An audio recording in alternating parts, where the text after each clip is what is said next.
अरे मेरे बाबा, क्यों हमारे सनातन धर्म को तोड़ने में लगे हो? बड़ी मुश्किल से लोग जुड़ते हैं, इसको जोड़ो। ये ज्योति भी उस भोलेनाथ ने दी है और लेने वाली उस ज्योति को भी भोलेनाथ ही है, इसलिए उसका नाम ज्योतिर्लिंग महादेव है। इसीलिए इसको ज्योतिर्लिंग महादेव कहा जाता है। एक ज्योति के बिंदु में मेरा शिव समाया है।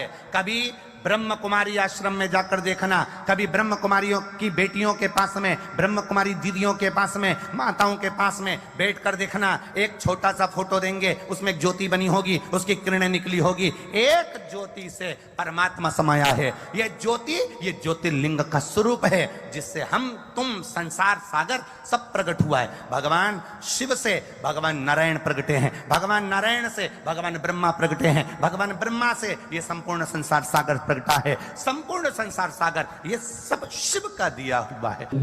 ये संपूर्ण ब्रह्मांड का सुख उसी का तो है। हमारा सुख है कहां? कहां है? ये तो उसकी पहचान है। अरे तुझ में राम, मुझ में राम, सब में राम समाया है। जित देखूं उत राम की ही माया है। सब में राम है। कोई गया आया जाए खाए पिया, सब में राम है। अलग से कौन पैदा हो गया? कृष्ण जी को मत मानना, कांवड़ का जल चढ़ाने मत जाना, शिव के मंदिर मत जाना, भगवान के दरवाजे मत जाना। मेरा निवेदन है, जो कहते हैं मंदिर मत जाओ, राम मंदिर मत जाओ, कृष्ण मंदिर मत जाओ, शिव के मंदिर मत जाओ, यहां मत जाओ, वहां मत जाओ, उनसे कहना तू मर के ऊपर मत जाना। काय को जा रहा है? पड़े रहे ना भाई। गंगा जी के घाट पर जाकर बैठ जाओ। इस व्यासपीठ ने आज तक नहीं कहा कि नर्मदा के घाट पर जाकर बैठ जाओ। इस व्यासपीठ ने आज तक नहीं कहा कि अपना घर छोड़ो, परिवार छोड़ो, कुटुंब छोड़ो, रिश्ते छोड़ो, नाते छोड़ो। हम किसी को छोड़ने की बात नहीं करते। हम तो एक ही बात करते हैं, घर में रहो। लड़ाई भी हो जाए घर में तो भी छोड़कर मत जाओ। कितनी भी पति से तुम्हारा लड़ाई हो जाए, पति से कितना झगड़ा हो जाए, सास से कितनी भी लड़ाई हो जाए, घर मत छोड़ना। वो कितना ही कह तू अपने बाप के घर जा, नहीं जाऊं और यहीं बैठूंगी, जा। पति के तेरे को मैं पकड़ के तेरे घर छोड़ जाऊंगा, पति इतने में कहते नहीं जाऊंगी, यहीं रहूंगी, जा। और अंदर जाओ, रसोई घर में कितना भी झगड़ा हो, आटे को अच्छी लपक के उसनो, क्योंकि तुम किसी को उसन तो सकती नहीं है, तो आटे पे अपना दम लगा लो। और आटे को दम के उसन के अच्छा देसी घी का 4 पराठा बना के टेबल पे रख के बढ़िया चकाचक खाओ। वो गाली बके बकने तो आग लगे बस्ती में, अपन रे मस्ती में खाओ चक से। काय को जाए? वो के जा, नहीं जाऊं, यहीं छाती पे मूंग धनु पर नहीं जाऊं, जा, नहीं जाऊंगी। जरा जरा सी बात में लड़के इतना बड़ा फैलाना मत कर लेना कि मैं मर जाऊंगी ना, आज के बाद तुम्हारा मुंह नहीं देखूंगी। तुम तो यूं कहो कि मैं खूब रोटी खाऊंगी पर तुम्हारी छाती पे मूंग दलूंगी। नहीं जाना, नहीं जाना। काय को जाए हम घर छोड़ के? कई गुरुजी हम बड़े दुखी हैं, इसलिए हम सुसाइड करने जा रहे हैं, हम मरने जा रहे हैं। हमने कहा कैसे मरोगे, कोई प्लानिंग है? तो के पंखे में रस्सी बांध के लटक जाएंगे। हमने कहा ये तो ओल्ड फैशन है, क्यों न्यू फैशन निकालो? तो के हम दवाई खा के मर जाएंगे। हमने कहा ये भी ओल्ड है। हम पानी में डूब के मर जाएंगे। हमने कहा ये भी ओल्ड है। ट्रेन के नीचे मर जाए, हमने कहा ये भी ओल्ड है। गाड़ी के नीचे आ जाए, हमने कहा ये भी ओल्ड है। कोई न्यू फैशन निकालो, क्योंकि जैसे नए नए कपड़े की डिमांड आती है, नई नई कपड़े आते हैं, नई नई फैशन आती है, तो मरने का भी प्लानिंग नया करो। तो कि तुम बताओ कि नए तरीके से मरते कैसे। हमने कहा मरना तो सबको है, एक काम करो, जिस घर में रह रहे हो, जितने टेंशन में रह रहे हो, रहो उसके साथ में शंकर भगवान का भजन करते रहो, शिव जी का स्मरण करते रहो, और जिस दिन तुम्हारी अंतिम श्वास आए तब तक उस शंकर का भजन करो। जब मरना ही है, मतलब मरना मतलब घर वालों से पीछा छुड़ाना, तो तुम एक काम करो ना, शंकर के भजन में लग जाओ, शिव की भक्ति में लग जाओ। घर में रहो, परिवार में रहो, पर भगवान की भक्ति में रमे रहो, बस उसके भजन में रमे रहो। मरने नहीं देगा। मेरा महादेव के ऊपर जो एक लोटा जल चढ़ाता है, जिस हाथ से उसने शंकर पर पानी चढ़ाया है, जिस हाथ से उसने शिव का ऊपर जल चढ़ाया है, वो जल का हाथ मेरा महादेव पहली बार में पकड़ लेता है। मेरा महादेव पहली बार में पकड़ लेता है, उसको डूबने नहीं देता, उसको मरने नहीं देता, उसको पार लगा देता है। वो शिव तत्व है मेरा, वो ओघड़ी है मेरा, वो शंकर है मेरा, जो तुम्हें डूबने ना दे, जो तुम्हें मरने ना दे।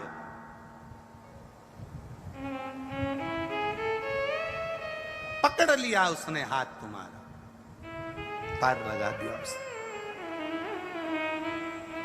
ये लड़ाई का जो कारण होता है ना, अविश्वास के कारण होता है। सती मैया और शिवजी का विवाद हुआ था अविश्वास के कारण। राम जी ने कह दिया, शंकर भगवान ने कह दिया, कथा सुनकर आ रहे थे और कथा सुनकर आते आते राम जी के दर्शन हो गए, राम जी का दर्शन हुआ, तो शिव जी ने कह दिया यही मेरे इष्ट देव है। सती ने पूछा इष्ट देव? हाँ। ये भगवान है? हाँ। ये राम है? हाँ। ये नारायण है? हाँ। ये सीता जी लक्ष्मी जी है? हाँ। भगवान शिव ने कहा सती मैया से कि ये मेरे इष्ट देव हैं। सती मैया ने शंकर जी के वचन पर विश्वास नहीं करा। जिस पत्नी का पति के वचन पर विश्वास नहीं होता और जिस पति का पत्नी के वचन पर विश्वास नहीं होता, उसी की लड़ाई अदालत तक जाती है। इसलिए पत्नी का पति के वचन पर और पति का पत्नी के वचन पर विश्वास होना जरूरी है। जब विश्वास दृढ़ होता है तो फिर ये युद्ध, ये विवाद त्याग में नहीं बदलता। जब विश्वास डिग जाता है, जब विश्वास अविश्वास हो जाता है, तब सती मैया का विश्वास प्रबल नहीं हुआ, तब जाकर शंकर भगवान ने सती का त्याग करा। त्याग कब होता है? जब विश्वास डिगता है। विश्वास खत्म मत होने देना।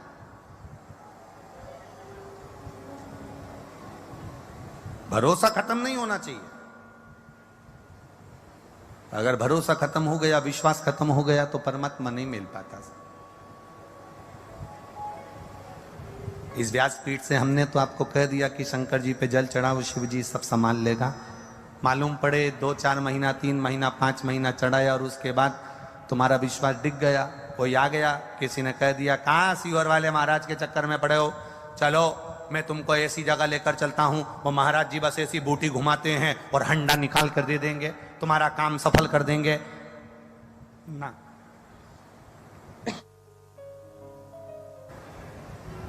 ये सब नहीं होता।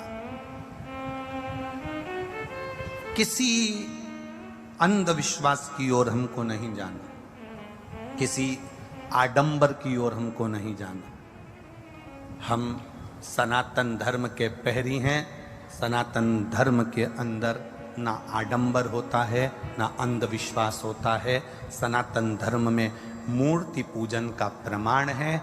शिव की आराधना करो, भगवान का भजन करो, कीर्तन करो, भगवान को अपना इष्ट मानकर उसकी आराधना में डूबो, उसकी भक्ति में डूबो।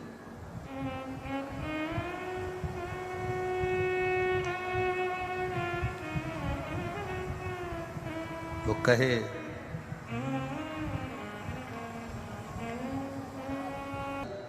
एक माताजी ने पत्र लिखा था कि आप कथा में भजन बिल्कुल मत गाना।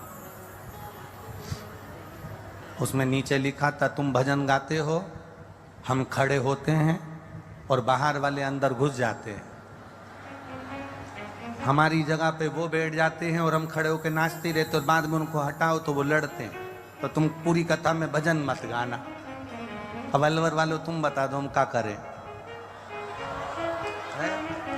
काले और कोई अंदर भरा गया तो देखा जाएगा। वैसे तो तुम कम पढ़ते नहीं हो, इधर उधर कूच कर का निर्माण करेंगे। पार्थिव शिवलिंग का निर्माण करो। पर शिव महापुराण की कथा कहती है कि हम शिवलिंग का जो निर्माण करें उसमें हमारा एक स्मरण होना चाहिए।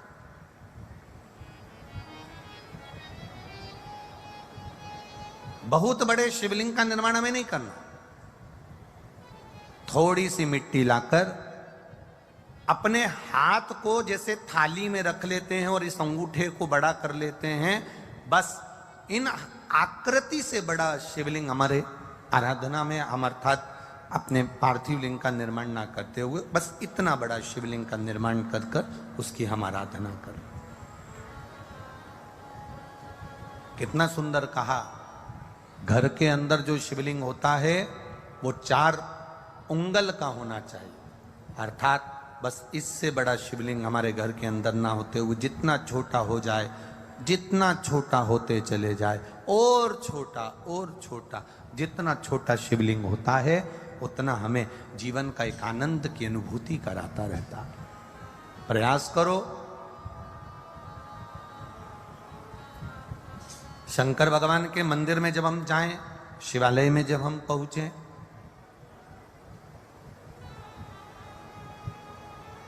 जब तुम्हें लगे एकांत है शिव, कोई शिव के मंदिर में है ही नहीं, वैसे तो अब बड़ा मुश्किल हो गया कि शंकर के मंदिर में कोई ना हो, फिर भी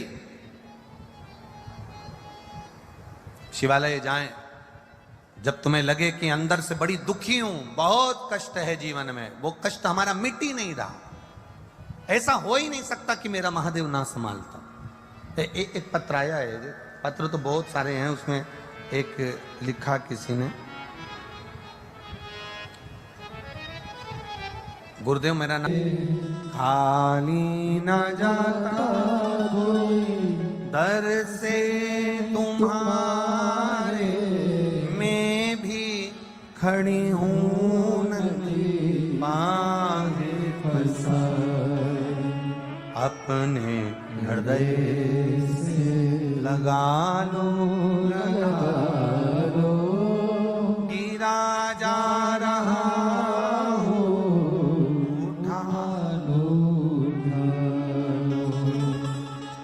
अविरल भक्ति आपको शिव के करीब लेकर जाती है।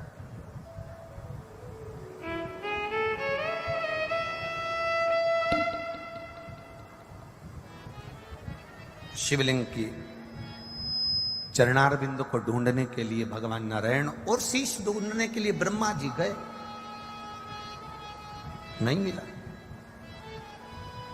भगवान नारायण तो वापिस आ गए, ब्रह्मा जी गए तो एक गौ माता को और केतकी के फूल को लेकर आ गए। केतकी के फूल ने झूठ बोल दिया तो शिव जी ने उसको श्राप दे दिया, पर गौ माता से ऐसा विश्वास नहीं था मेरे महादेव को कि ये भी झूठ बोल जाएगी, और गौ माता ने भी झूठ बोल दिया, गौ माता भी झूठ बोल, ऐसा विश्वास नहीं था। बहुत ध्यान देना, भरोसा कोई दूसरा नहीं तोड़ता, भरोसा कोई दूसरा नहीं तोड़ेगा, कोई अपना तोड़ने वाला होगा जो हमारे भरोसे को तोड़ देता, हमारे विश्वास को डिगा देता। कोई कहे गुरुजी पहले तो भगवान इतने अवतार ले लिए, देखिए अब क्या भगवान अवतार नहीं लेते, अब क्या भगवान प्रकट नहीं होते। हम उनसे एक बात कहना चाहेंगे, सतयुग, त्रेता और द्वापर, कितने युग?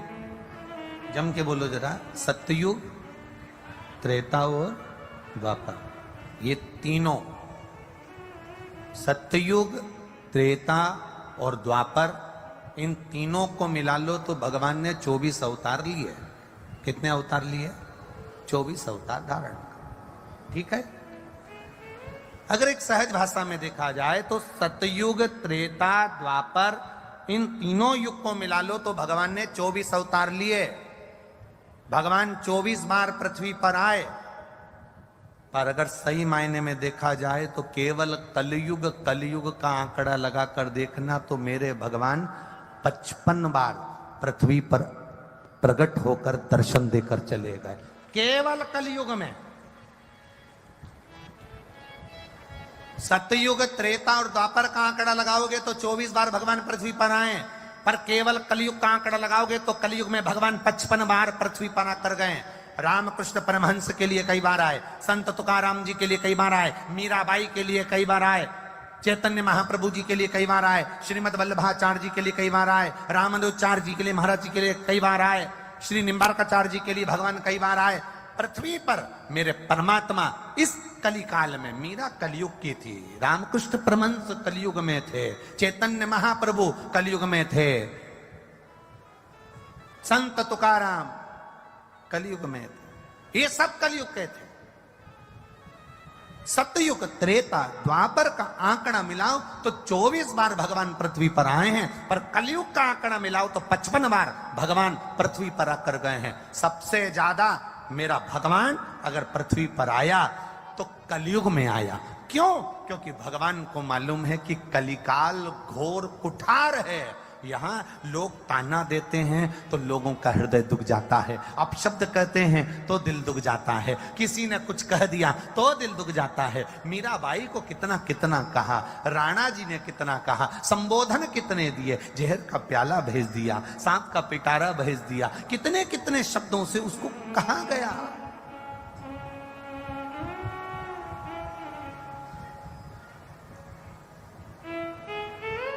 पर आया मेरा देवाधिदेव महादेव, मेरा राम, मेरा कृष्ण, मेरा शिव आया।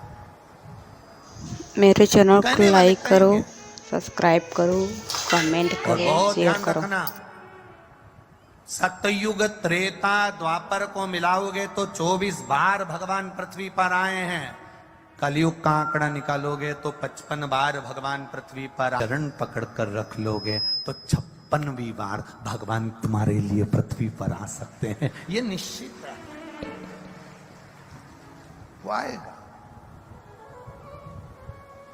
मेरे भोले तेरा सहारा है, मेरे भोले तेरा सहारा है, मेरी नैया का तू किनारा है, मेरी नैया का तू किनारा है। आप करो शिव की आराधना, आप करो भगवान शंकर का भजन, आप करो शिव की अर्चना, वो देता है। और क्या देगा ये हमको भी नहीं मालूम, क्या प्रदान करेगा ये हमको नहीं मालूम।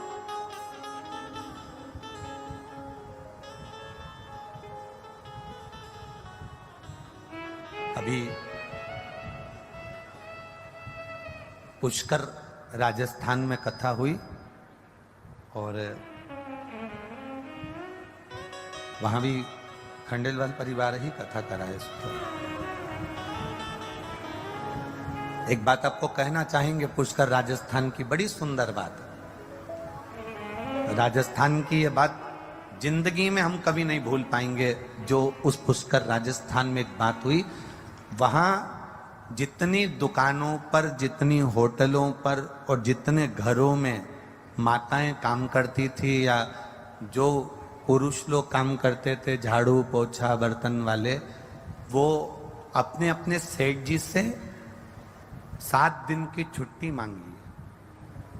अब आप समझे जरा उस बात को, कितना सुंदर बात। झाड़ू लगा रही है, पोछा लगा रही है। एक होटल के मालिक ने ही बताया, गुरुजी हमने हमारे वो नौकर को, सेवक को कहा कि तुम छुट्टी ले लोगे तो पैसा कट जाएगा, भले काट लो। तो कहा गुरुजी हमने उनसे कहा हम तुम्हारी जिंदगी भर के लिए छुट्टी कर देंगे, तो क्या बिल्कुल कर दो।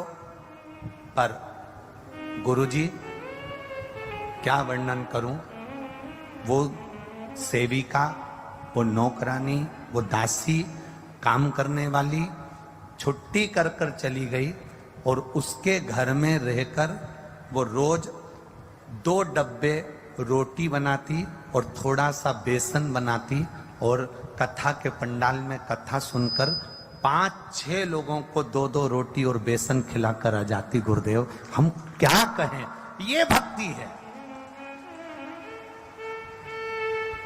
जो दुनिया का सेठ नहीं कर पाता वो एक साधारण से साधारण व्यक्ति घर से 2 रोटी लाकर, 4 रोटी लाकर, 8 रोटी लाकर, डब्बे में भरकर, पर्स में लेकर, 2 पानी की बोतल लेकर, थोड़ी सी टॉफी, थोड़ा सा बिस्कुट का पैकेट लेकर, जहां कथा सुन रही है जनता के बीच में, जहां जगह मिल जाए वहां बैठकर आसपास वालों को खिलाकर चली जाए। अविरलता भक्ति का जो एक बाढ़ भक्ति की जो बाहर देखी है पुष्कर राज की धरा पर, वो जिंदगी भर नहीं भूल पाएंगे। ये राज